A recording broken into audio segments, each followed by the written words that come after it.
All right. Hey, everybody, and welcome back to another deep dive here on Digital Sleepover.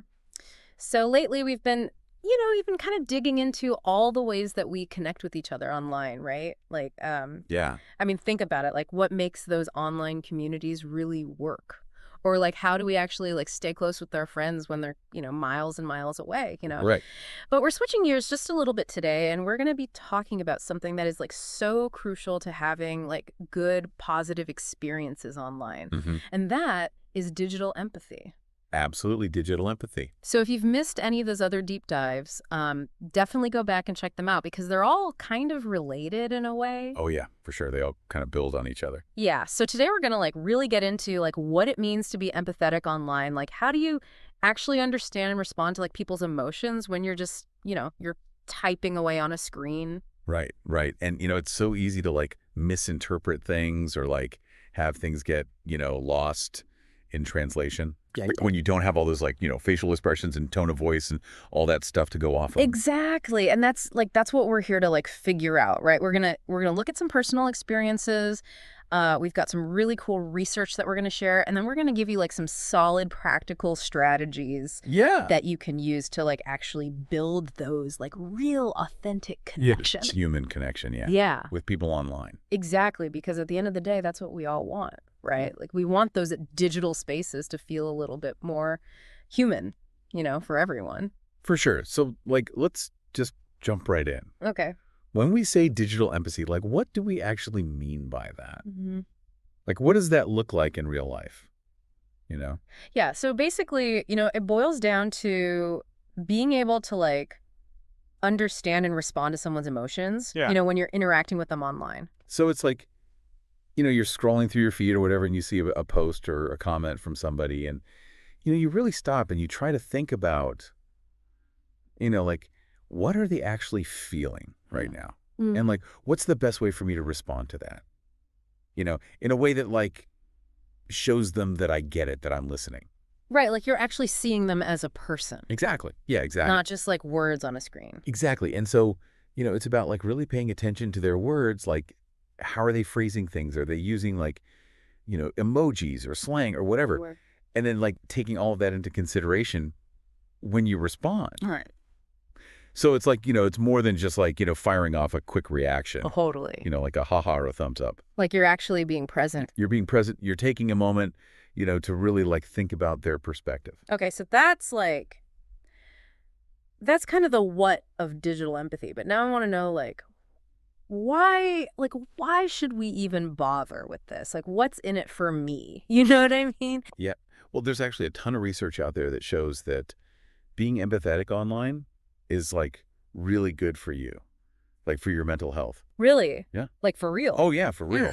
Studies have shown that when people give and receive empathy online, it can actually lower their stress levels. Wow. And it can also help them feel less lonely, which is huge because we all know how easy it is to feel isolated when you're spending a lot of time online. So true. And so when you experience that kind of feeling of being seen and understood, even if it's just through a screen, it could really help to bridge that emotional distance and make you feel more connected. That makes so much sense because I know, like, for me, I've definitely had times where, I've had like a really supportive exchange with somebody online and it's totally like lifted my mood, Yeah. But then on the flip side, I've also had those interactions that are like super cold or impersonal. Yeah. And I'm just like, And it just leaves you feeling kind of empty. yeah, totally like disconnected. And like, what's the point?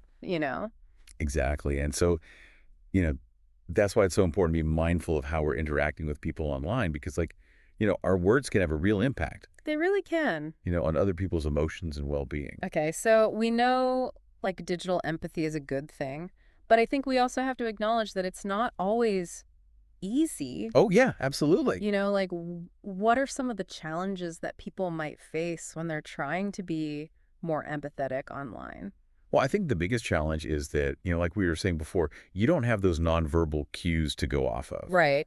You can't see someone's facial expressions or hear their tone of voice. So it's really easy to misinterpret things, especially if you're just quickly skimming through something. Oh, yeah, for sure. And then you got things abbreviations and slang and emojis and autocorrect and all that stuff, which can sometimes make it even harder to figure out what someone is really trying to say.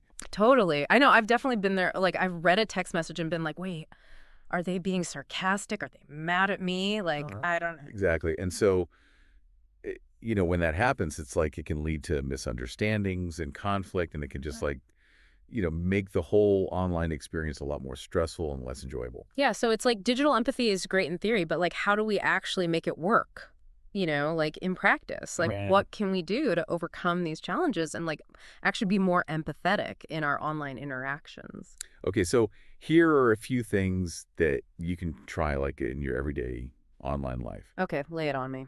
So the first thing is to practice mindful communication. Mm. And what I mean by that is like, before you hit send on that text message or that email or that comment or whatever, Uh-huh. just pause for a second and like reread it from the other person's perspective and ask yourself, like, could this be misinterpreted in any way? Mm-hmm. Am I being as clear and thoughtful as possible? Yeah. And like, if you're not sure, maybe just add a little bit of context or like share a brief personal anecdote. Right. It's kind of like, bridge that gap and make sure that your message is coming across the way that you intended it to. Kind of like hitting the pause button before you respond. Exactly. Yeah. The pause button is your friend.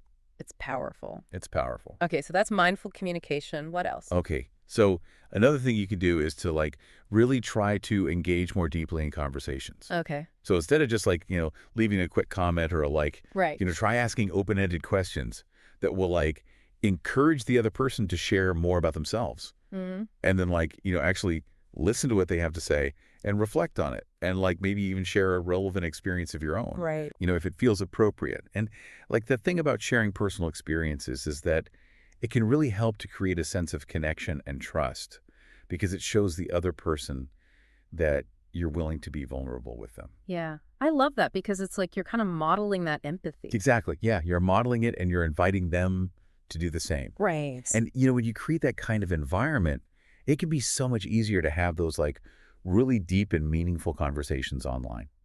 Okay, so we've talked about mindful communication. We've talked about engaging more deeply in conversations. Is there anything else that we can do? Yeah. So the last thing I would say is to think about the tools that you're using, Okay. and like how they can help you to connect more empathetically. So like, for example, if you're having a conversation that feels like it's getting really emotional or like, text just isn't cutting it, Right. maybe switch to a video call or a voice message. That's a good idea. Yeah, because like hearing someone's voice or seeing their face can add so much nuance and it can really help to prevent those misunderstandings. Totally. And then, if you're really serious about like leveling up your communication skills, there are actually like online workshops and community groups that focus specifically on digital empathy and like how to have more compassionate and meaningful conversations online. That's awesome. I love that. Okay, so I think we've covered a lot of ground here, but like let's just bring it all back together. Okay. And like what's the big takeaway here for our listeners? The big takeaway is that like digital empathy, it's not just some like fluffy feel-good idea. Right. It's actually like a really crucial skill for building genuine connections and combating loneliness in our increasingly digital world. Mm-hmm.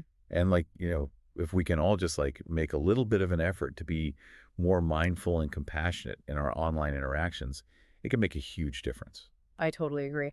So as we wrap up here, I want to leave you with like one final thought to kind of ponder on your own. So how might consciously, like really consciously focusing on just one of these strategies that we talked about today, Yeah. how might that change how you connect with somebody online today, like in the next conversation that you have?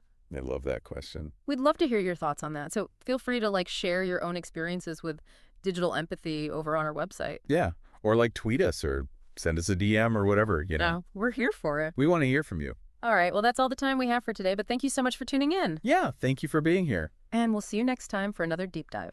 Bye, everyone.